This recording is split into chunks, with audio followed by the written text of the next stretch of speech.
नमस्कार, मैं धीरज सिंह। आप देख रहे हैं the Z plus. Sushant Singh Rajput की मौत के 2 महीने बाद सुप्रीम कोर्ट से सीबीआई जांच की हरी झंडी मिल चुकी है। इसको लेकर हमारे साथ आज बात करने के लिए सुप्रीम कोर्ट के वरिष्ठ वकील ज्ञानेंद्र मिश्रा जी हैं। सुशांत मामले में इन्होंने करीब से इस पर नज़र रख रहे हैं और बारीकी से इस पूरे केस को स्टडी कर रहे हैं। सर, जो आज फैसला आया उस पूरे फैसले को कैसे देखते हैं, क्या है फैसले में, थोड़ा विस्तार से हमारे दर्शकों को बताइए। Thank you. नहीं, आज का जो फैसला है वो सुप्रीम कोर्ट का बहुत इम्पोर्टेंट फैसला है कई मायने में।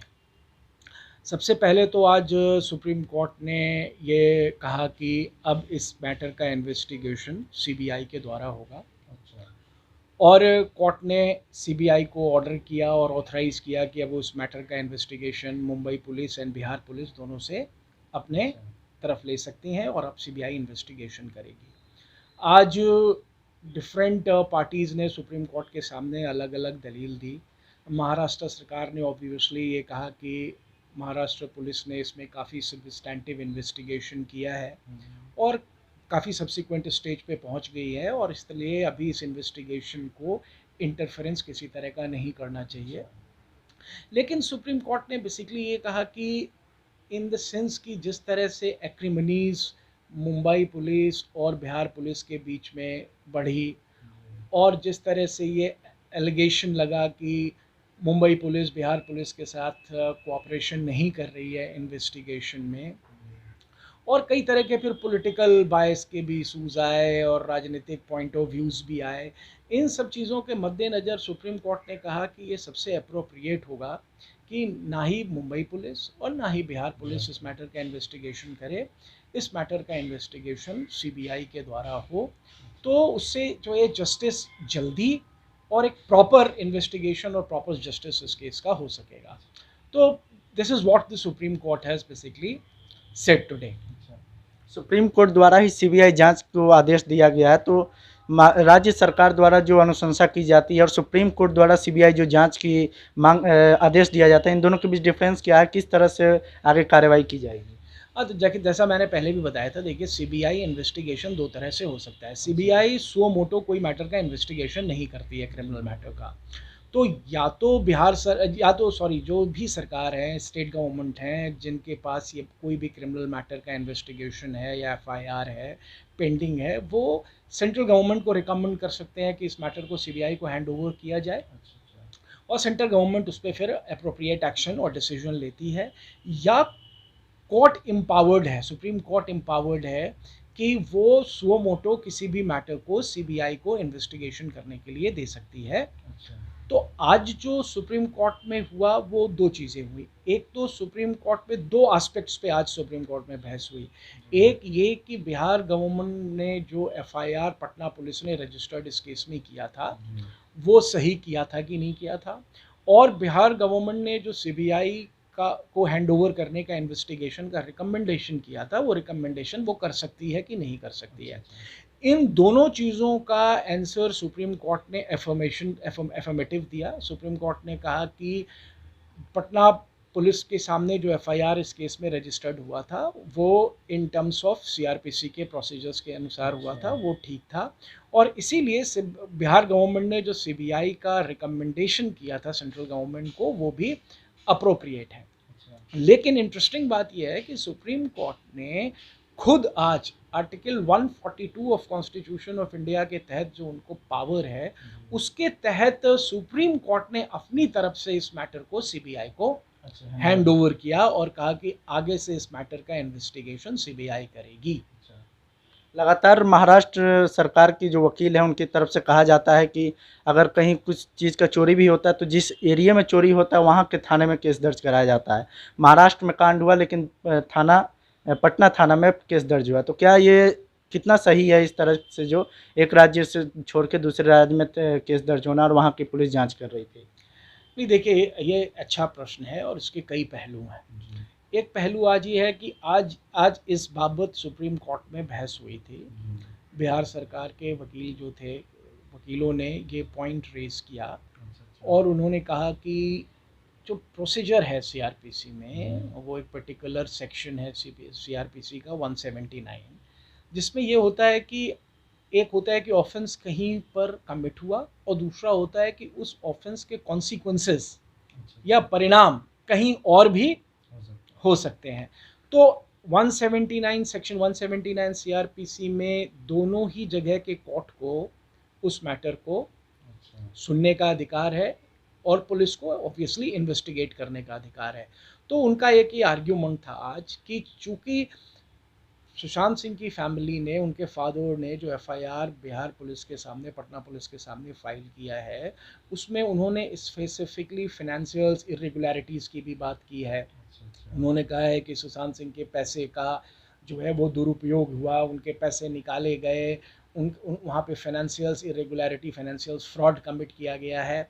और चूँकि वो सुशांत सिंह जी के डेथ के बाद उनके सक्सेसर हैं, तो जो भी उसके पैसे थे या जो उनकी प्रॉपर्टी थी, उनमें इनका एक लेजिटिमेट इंटरेस्ट था, इनका एक लेजिटिमेट राइट था। तो उनका ये कहना था कि मेरे इस लेजिटिमेट राइट को, मेरे इस इंटरेस्ट को कॉम्प्रोमाइज़ किया गया है, और चूँकि मैं एक सफ़रर हूँ, उसका कॉन्सिक्वेंसेस मुझे हुआ है, इसीलिए एज़ पर 179 ये एफआईआर पटना पुलिस रजिस्टर्ड कर सकती थी। हालांकि कोर्ट ने स्पेसिफिकली इतना डेलिबरेट इस पर कोई ऑर्डर नहीं दिया है, पर कोर्ट ने ये बात बिल्कुल स्पष्ट रूप से कही कि जो पटना पुलिस के सामने एफआईआर रजिस्टर्ड हुआ था वो in accordance with the law हुआ था, उसमें कोई ऐसी इरेगुलरिटीज़ नहीं है। और चूंकि एफआईआर अप्रोप्रिएट है, एफआईआर लीगल है, इसलिए बिहार सरकार को ऑब्वियसली ये राइट भी है कि वो उस मैटर को सीबीआई के रिकमेंडेशन के लिए सेंट्रल गवर्नमेंट को कहे। अब एक दूसरा और इससे एक इंटरेस्टिंग बात और ये निकल कर आ रही है, जिस प्रश्न को आपने हिंट किया है कि ये थोड़ा सा अनप्रेसिडेंटेड हुआ है। ऐसा बहुत बार नहीं हुआ है कि ऑफेंस किसी और स्टेट में हुआ है और इन्वेस्टिगेशन किसी और स्टेट की पुलिस ने किया, फिर उसी गवर्नमेंट ने सीबीआई की इंक्वायरी का भी रिकमेंडेशन किया। तो इसका ये पहलू है, बड़ा इंटरेस्टिंग पहलू है कि क्या सुप्रीम कोर्ट का ये जजमेंट एक ऐसा प्रेसिडेंस सेट करेगा, क्योंकि इसमें कई तरह के पॉलिटिकल एंगल आते हैं। एक जो हमारा फेडरल स्ट्रक्चर है उसके इशूज़ भी आते हैं, और इस तरह के पॉलिटिकल एनवायरनमेंट में जहाँ सेंटर में एक अलग पार्टी है और स्टेट्स में अलग पार्टी का गवर्नमेंट है और काफ़ी पॉलिटिकल राइवलरीज है, पॉलिटिकल एक्रिमनीज है, ये एक इशू निकल कर आ सकता है कि क्या सेंट्रल गवर्नमेंट एक एक्स्ट्रा एम्पावर्ड हो गई है इस जजमेंट में कि किसी भी स्टेट में ऑफेंस होने के बाद किसी दूसरे स्टेट में एफआईआर रजिस्टर्ड करा के वहाँ की गवर्नमेंट से सीबीआई का रिकमेंडेशन करा के और फिर सेंट्रल गवर्नमेंट थ्रू सीबीआई उस इन्वेस्टिगेशन को इन्फ्लुएंस कर सकती है या कंट्रोल कर सकती है। मतलब इस पर सवाल उठेगा, इस पर सवाल उठेगा। और दूसरा ये भी उठेगा कि क्या इस पर्टिकुलर जजमेंट को जो आज ऑर्डर आया है कोर्ट का, इसको बाद के मैटर्स में एज ए प्रेसिडेंस साइट किया जाएगा। तो इसमें मेरा ये कहना है कि कोर्ट ने ऐसा कोई ऑब्जर्वेशन नहीं किया है कि ये कोई प्रेसिडेंस सेट करेगा, और कोई भी सुप्रीम कोर्ट का जजमेंट हो या हाई कोर्ट का जजमेंट हो, वो उसके अपने पिक्यूलियर फैक्ट्स एंड सर्कमस्टेंसेस होते हैं। तो अनलेस कोर्ट वेरी स्पेसिफिकली ये बात नहीं कहती है कि ये पर्टिकुलर ऑर्डर एक लीगल पोजीशन को सेटल कर रहा है और सो दैट कि it will be use as a precedence for other matters, तब तक इसको प्रेसिडेंस मानना ठीक नहीं है। और इस फैक्ट्स के इस पर्टिकुलर केस के चूँकि कुछ पिक्यूलियर फैक्ट्स एंड सर्कमस्टेंसेस थे, उसके मद्देनज़र कोर्ट ने कहा कि इस मैटर में सीबीआई का इन्वेस्टिगेशन होना चाहिए। और उससे क्या होगा कि लगेगा कि एक तो justice, because it is old saying कि justice not only should be done but seems to be done as well। तो कोर्ट ने कहा कि चूँकि एक इम्पार्शियल एजेंसीज है वो सीबीआई इसका इन्वेस्टिगेशन करेगी, तो उससे जो भी ये पॉलिटिकल एक्रिमनी है या पॉलिटिकल बायसनेस है या पुलिस की राइवलरी थी, ये सब इशू साइडलाइंस होंगे और अप्रोप्रिएट एंड प्रॉपर इन्वेस्टिगेशन होगा। महाराष्ट्र सरकार और महाराष्ट्र पुलिस द्वारा डे 1 से ही सीबीआई जांच का विरोध किया जा रहा है, तो आज सुप्रीम कोर्ट के फैसले के बाद क्या कुछ और विकल्प उनके पास बचा हुआ है जिसके सीबीआई जांच की वो विरोध कर सकते हैं? नहीं, इंटरेस्टिंगली आज महाराष्ट्र गवर्नमेंट के तरफ से जो वकील थे, जब सुप्रीम कोर्ट का ये ऑर्डर आया कि इस मैटर का सीबीआई इन्वेस्टिगेशन होगा, तो उन्होंने स्पेसिफिकली कोर्ट से ये रिक्वेस्ट किया कि महाराष्ट्र गवर्नमेंट को जो बिहार सरकार ने सीबीआई का रिकमेंडेशन किया था सीबीआई इन्वेस्टिगेशन का, उसको चैलेंज करने की अपॉर्चुनिटी दी जाए। सो दैट उन्होंने ये रिक्वेस्ट किया कि सारा क्वेश्चन शुड बी ओपन और महाराष्ट्र गवर्नमेंट उस पर्टिकुलर ऑर्डर को चैलेंज कर सकती है। लेकिन सुप्रीम कोर्ट ने उनके इस रिक्वेस्ट को निगेट कर दिया, मना कर दिया। उन्होंने कहा कि ऐसा ऐसा आप नहीं कर सकते हैं, क्योंकि अभी सीबीआई का जो इन्वेस्टिगेशन का ऑर्डर हुआ है वो सुप्रीम कोर्ट कर रही है। ये बिहार गवर्नमेंट के रिकमेंडेशन का इशू नहीं है, ये इशू ये है कि सुप्रीम कोर्ट ने अपने इनहेरेंट पावर को यूज करते हुए इस मैटर को सीबीआई को इन्वेस्टिगेशन करने के लिए दिया है, and that is why this order is not open for any challenge. तो महाराष्ट्र गवर्नमेंट के इस आर्ग्यूमेंट को सुप्रीम कोर्ट ने निगेट किया, डिनाई किया, और उन्होंने कहा कि ये जो ऑर्डर है सुप्रीम कोर्ट का for CBI investigation, it is A final order. कहा जा रहा है रिव्यू पिटीशन के लिए भी दायर हो सकती है इस मामले में, तो कितना ये इस केस में हो सकता है रिव्यू पिटीशन? नहीं, देखिए, मुझे लगता है कि रिव्यू पिटीशन का ऑप्शन तो अभी ओपन है।